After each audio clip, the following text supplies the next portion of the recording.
રાજકોટના ઉપલેટામાં નગરપાલિકા અને કોન્ટ્રાક્ટરોની મિલીભગત કે બેદરકારીના કારણે સ્થિતિ અત્યંત ગંભીર બની। રાજકોટના ઉપલેટામાં નગરપાલિકા અને કોન્ટ્રાક્ટરોની મિલીભગત કે બેદરકારીના કારણે સ્થિતિ અત્યંત ગંભીર બની। સેફટી બેરિકેડ કે ચેતવણીના બોર્ડ વગર આડેધડ ખોદકામ કરી કોન્ટ્રાક્ટરો કામ અધૂરું છોડી ગાયબ થઈ જતા સ્થાનિકો ભયભીત બન્યા। ખોદકામ દરમિયાન ગટર અને પીવાના પાણીની લાઇન તૂટી જતા રસ્તાઓ પર ગંદકીના સામ્રાજ્ય વચ્ચે રોગચાળાનો ભય ફેલાયો છે। તાજેતરમાં એક બાળક ખાડામાં ખાબકતા માંડ બચ્યું હોવા છતાં તંત્ર કોઈ મોટી દુર્ઘટનાની રાહ જોતું હોય તેમ મૌન સેવી રહ્યું છે। ખોદકામ કર્યા બાદ પણ કોઈપણ પ્રકારના બેરિયર કે ડ્રાઇવર્ઝન મૂક્યા વગર કોન્ટ્રાક્ટરો ચાલ્યા જતા સ્થાનિકો પરેશાન થયા।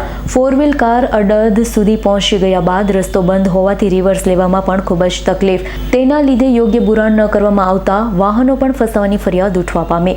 મારું નામ નારણભાઈ વસરા છે। ઉપલેટા લાતીપ્લોત વોર્ડ નંબર 2 શેરી નંબર 2 નો રહેવાસી છું અને ભૂગર્ભ ગટરનું જે કામ ચાલુ છે એમાં એકેય બાજુ બેરીગેટ નથી લગાવેલું અને ભૂગર્ભ ગટરમાં જે નળના કનેક્શન એ બધું તૂટી ગયેલા છે એનું કોઈ યોગ્ય સમારકામ નથી કરેલું, જેથી કરીને સ્થાનિકને પરેશાની છે અને કેટલાય વાહન ચાલકો, કેટલા બાળકો અને કેટલાય 4 વ્હીલરવાળાના 4 વ્હીલો ફસાઈ જવાથી અત્યારે પ્રજા ત્રસ્ત છે અને રાત્રિ દરમિયાન અત્યારે કોઈ પણ બેરીગેટ નથી લગાડ્યું। તો આનો જે અકસ્માત થશે તો એનો જવાબદાર કોણ થશે? તો એની તકલીફ જ્યાં અહીં વાહન ચાલકો છે એ નથી નીકળી શકતા, અમારા વાહનો છે એ નથી નીકળતા, અમારા બાળકો સાયકલ એમાં પડી જવાની બીક લાગે છે। આવી પરિસ્થિતિ છે। વિપુલ ધામેચાનો રિપોર્ટ, S9 ન્યૂઝ, રાજકોટ।